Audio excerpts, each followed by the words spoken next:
não posso falar que é capítulo, como é que eu poderia chamar? Uma divisão de um dos livros do Jung que ele divide em algumas partes, e uma dessas partes ele chama de individuação, que é o Eu e o Inconsciente, volume 7/2. Então, quem quiser depois, eu vou colocar esse texto lá no grupo, mas quem quiser depois adquirir esse livro, essa obra do Jung, esse é o título, tá bom?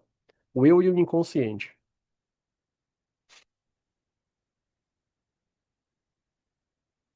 Basicamente, toda essa aula ela foi pensada dentro desse texto, com algumas adaptações para trazer para nesse formato que a gente está aqui agora de introdução, tá bom?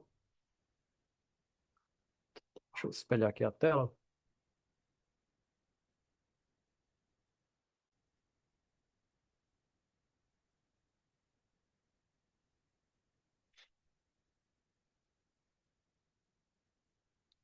Opa, aí.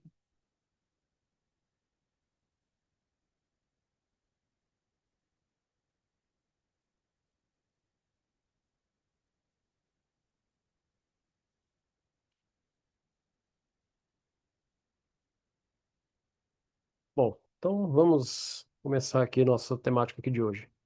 A gente vai falar sobre isso, o processo de individuação e a dialética do eu com o inconsciente, que é justamente o nome desse livro, que é o Eu e o Inconsciente. E aí, se você entender essa dinâmica e essa dinâmica que a gente vai falar aqui hoje, você assim tem uma base riquíssima para compreender o restante da obra do Jung.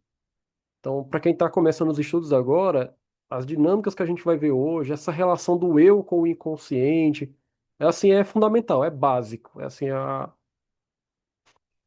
por isso que assim, eu acho legal esse primeiro módulo, porque é justamente o fundamento, né? É como se você olhar a sapata ali de uma obra. Se você, se você não tem esses fundamentos aqui, já vai partir para o estudo dos arquétipos, porque é a dimensão meio que chama a atenção, né, da literatura junguiana. Você vai entender os arquétipos de outra forma, você não vai entender essa dinâmica, para que existe esses arquétipos, para que existe todas essas imagens, esses símbolos e etc, né? Você vai meio que se perder ali como se fosse uma fantasia, né? Você se perde ali naquelas imagens e não entende o fundamento mesmo da coisa. Então, aqui, esse primeiro módulo aqui é para a gente criar as bases, os fundamentos, para a gente poder depois conhecer o restante do pensamento do Jung.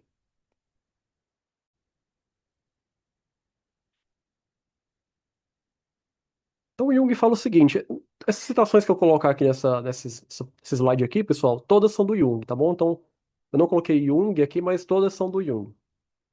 Então, ele fala o seguinte: há uma destinação, uma possível meta além das fases ou estágios de que tratamos da primeira parte deste livro. Como eu falei, ele divide o livro em duas partes, se eu não me engano.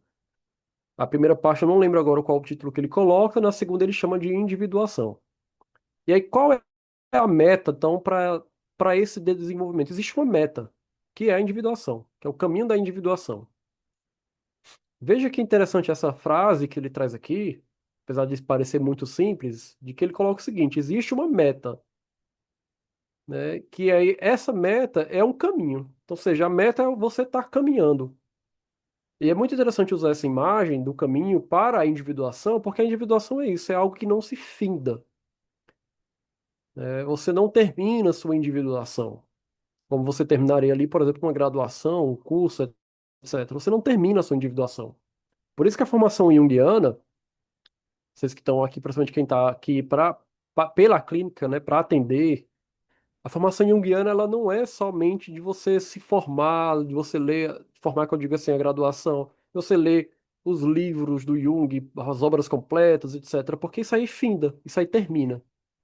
Uma hora você vai terminar sua graduação, uma hora você vai terminar a leitura dos livros. Isso aí vai findar. Agora, a formação mesmo junguiana, a base, o que sustenta, o que alimenta essa formação, é a sua individuação. É você trilhar esse caminho, você sustentar essa meta. Porque é esse caminho, essa meta que vai lhe dar a base, que vai lhe dar todo o suporte para você poder também orientar um paciente a também caminhar por esse caminho. Poder também desenvolver ter essa meta, digamos assim, né? Nem que ele nem saiba que nome é esse, individuação, nem que ele nunca leio o livro do Jung, mas ele vai ter a essência desse propósito, né? Deixa eu ver aqui no chat se tem uma mensagem aqui. Ah, o Ruben colocou o seguinte, ó. A criança dentro do boneco representa nossa energia estagnada. Aparecendo algumas mensagens aqui. Representa nossa energia estagnada que de alguma forma nos trava no avanço do autoconhecimento. Essa individuação seria o nosso propósito de vida? Bom, vamos lá. Primeira pergunta aqui, né? Que ele trouxe lá dentro da animação, do curta-metragem, né? A criança dentro do boneco representa nossa energia.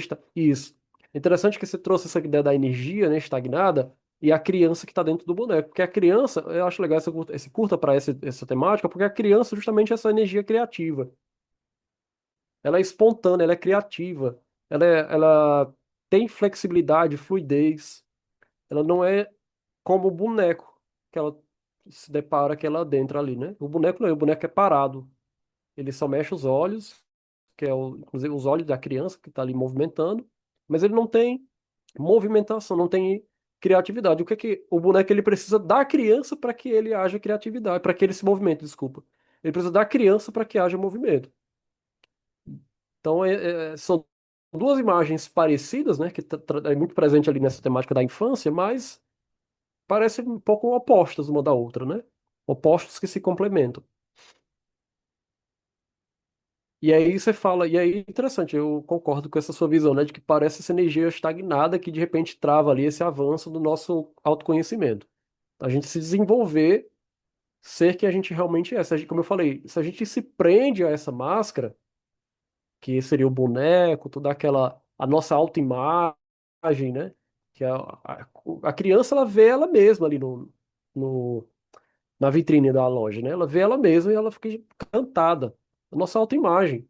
Se a gente se encanta com isso, com a imagem que a gente transmite para o outro, que tem a ver com essa máscara, com essa persona, a gente fica estagnado.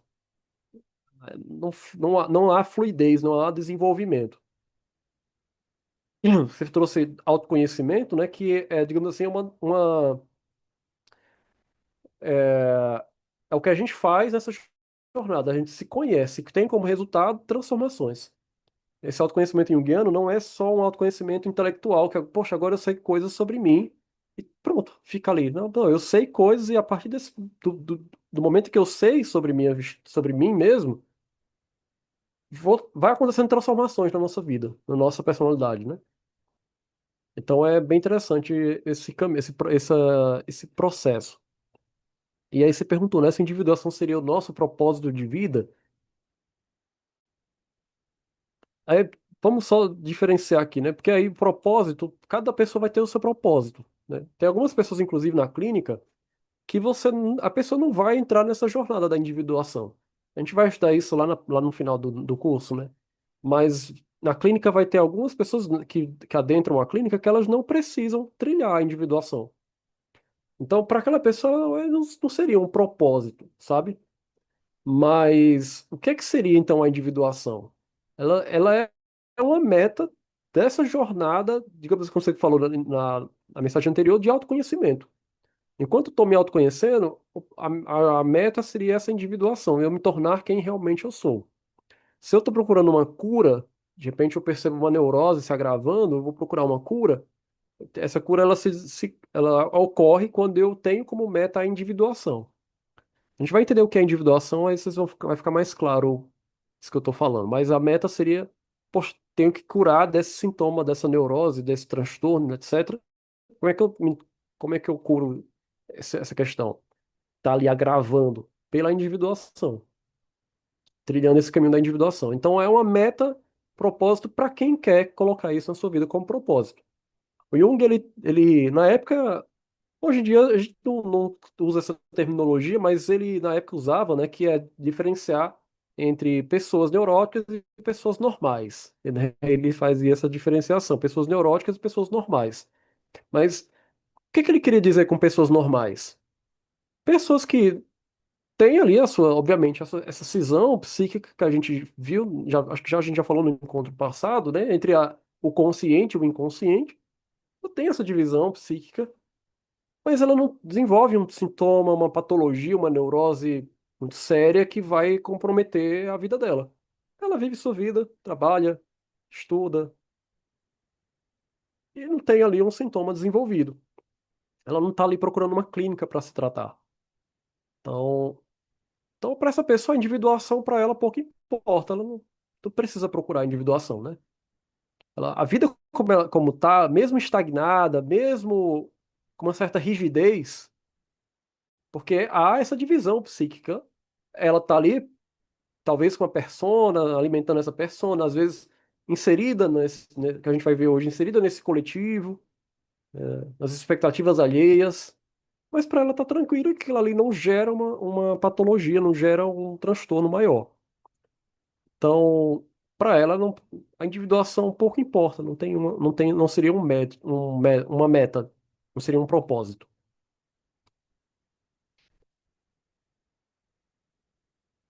A Marina colocou o seguinte, ó, mas estamos em constante transformação de quem somos. E me tornar quem eu realmente sou seria um processo dinâmico, contínuo, sem fim. Isso, Marina. Você capturou aí a essência da individuação. Ele é contínuo.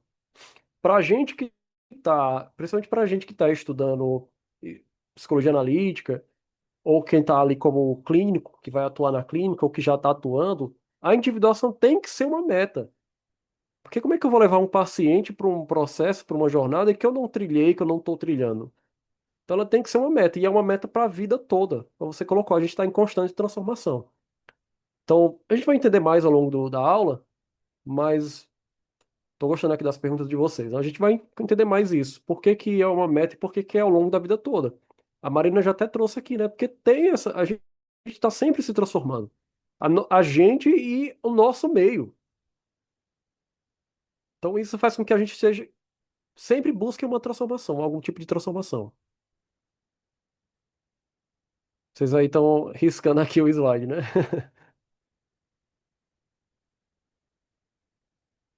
Bom, pessoal, então aí vamos continuar aqui, né? A individuação representa a meta final do desenvolvimento psicológico, um caminho que transcende as fases anteriores e aponta para algo mais profundo e singular em cada ser humano. As fases anteriores aqui, eu coloquei aqui se referindo ao que ele traz no texto, no livro, na verdade, mas não vai ser de importância agora. Então, o que que é a individuação? Deixa eu só ver se eu consigo tirar aqui esse risco. Aqui tem uns botões aqui nesse zoom, pessoal, que aí tem um que é para você riscar, caso a pessoa queira ali, né, fazer algum tipo de anotação, algum tipo de. Mas dá para apagar, tá bom? Pronto. Então vamos lá. O que é a individuação? O que é a definição, né? O Jung fala o seguinte: individuação significa tornar-se um ser único, na medida em que, por individualidade, entendermos nossa singularidade mais íntima, última e incomparável, significando também que nos tornamos o nosso próprio si mesmo. Aqui ele traz assim com uma profundidade assim interessantíssimo que é a individuação. Vamos entender cada parte dessa frase, né, para não ficar vaga. Ah, vamos lá. Individuação significa tornar-se um ser único. Ou seja, vamos entender isso aqui. Se a individuação é tornar-se um ser único, então antes da individuação, o que que a gente é? Um ser múltiplo, dividido, quebrado, não é inteiro. Inclusive a palavra indivíduo, que a individuação é você se tornar um indivíduo, né? Individuação, ou desculpa, indivíduo, a palavra indivíduo, do latim, vem de individuare, tem a ver com justamente isso, um ser inteiro que não está dividido. Então, quando a gente fala de individuação, a gente está buscando essa unificação, se tornar inteiro, se tornar único. Na verdade, tornar-se inteiro. E aí, tornar-se inteiro seria o quê? Juntar essas partes que estão divididas na gente, na nossa personalidade. Que a gente tem aí a consciência. Vou falar de forma mais geral, que a gente vai ver, vai estudando as outras partes devagarzinho. Que a gente já falou até agora, o eu e a consciência. Desculpa, a consciência e o inconsciente. que seria o eu e o inconsciente. Então, essa daí é a principal, né? De forma geral, a gente tem essa divisão aí na nossa psique. E aí, a gente precisa, na individuação, a gente une, faz um movimento de unir essas duas partes, a consciência e o inconsciente. Então, a gente vai unindo. E isso aí eu estou falando de forma geral. A gente vai unindo a consciência e o inconsciente. Nesse processo, nessa jornada, a gente vai unindo vários opostos que estão ali permeando a nossa psique. Existem várias polaridades. Desde quando a gente forma um conceito moral do que é certo e do que é errado, a gente tem várias polaridades para unir. Que isso quer dizer que a gente tem que unir todas? Não. A gente vai unindo conforme elas vão se apresentando dentro de uma necessidade na nossa vida. A gente não precisa criar uma meta, na verdade, uma mentalidade de pressa, de produtividade. Não preciso trilhar a individuação, então eu preciso unir todos os opostos, e assim a gente, né, entrar nessa loucura. Não precisa disso. A gente precisa ver o que está apresentando na nossa vida, o que se apresenta de necessidade para uma integração possível. A gente não precisa se apressar. Então, nesse processo, então, a gente se torna inteiro, primeiramente, depois um único. Único por quê?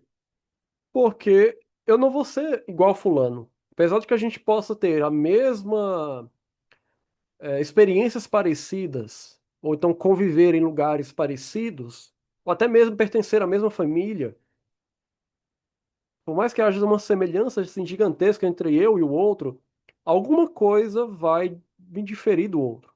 Porque a gente está falando de seres, pessoas, que vão escolher, vão desejar coisas diferentes, porque cada um está sendo ela mesma. Imagina, isso acontece muito em casais, né? Imagina aí um casal, um quer fazer uma coisa, de repente o outro quer fazer outra. Apesar de que eles são bem unidos, mas vai chegar um momento, são bem unidos, gostam de estar juntos um com o outro, e assim por diante, mas vai chegar um momento em que um vai querer uma coisa, o outro vai querer fazer outra. Então veja, é mesmo, trouxe aqui essa simbologia, a imagem do casal, né? Mas seja qual pessoa for, na relação de uma pessoa com outra, elas vão ser únicas. Agora, quando um não trabalha a sua individuação, ele não consegue também ser único, não consegue também ser inteiro. O que é que vai acontecer? Ele vai fazer o que o outro quer que ele faça. Ele vai fazer o que ele acha que o outro quer que ele faça, o que ele acha que o outro quer que ele seja. Então nesse processo, o que é que ele está acontecendo com ele? Ele está deixando de ser ele mesmo, né? Ele está deixando de trilhar a partir daquilo que faz sentido para ele. E aí, pessoal, a gente não está falando ser ele mesmo, vontade, essas coisas todas. A gente não está falando da mera vontade do eu, que está na consciência, né? Isso aí a gente estaria falando ali mais de um egoísmo. Eu só faço aquilo que eu quero fazer. Não, isso aí, de certa forma, vai para um egoísmo. Isso aí vai desembocar no egoísmo. A gente está falando de ser você mesmo, né, no íntimo, naquilo que faz sentido para aquela pessoa, no íntimo dela, né? Depois de um processo de análise, de aprofundamento, de trabalho interior, ela percebe, poxa, isso aqui faz sentido eu fazer na minha vida. Isso aqui faz sentido eu ir por esse outro caminho. Então ela vai percebendo o que é que faz sentido e aí ela vai caminhando conforme o seu movimento interior, suas necessidades interiores. Então é bem interessante a gente deixar de fazer essa diferenciação.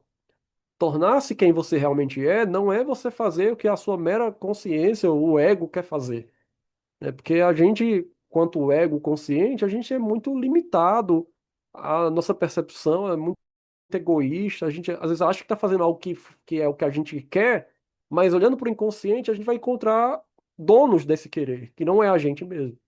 O pai, uma mãe, uma religião, uma ideologia que a pessoa segue e assim por diante. Mas a consciência, por ela ser, o ego, por ela não dar de conta do que está no inconsciente, ela não percebe isso. Mas quando ela começa a olhar para o seu inconsciente, ela vai começando a perceber o que é que faz sentido para ela e o que é que não faz.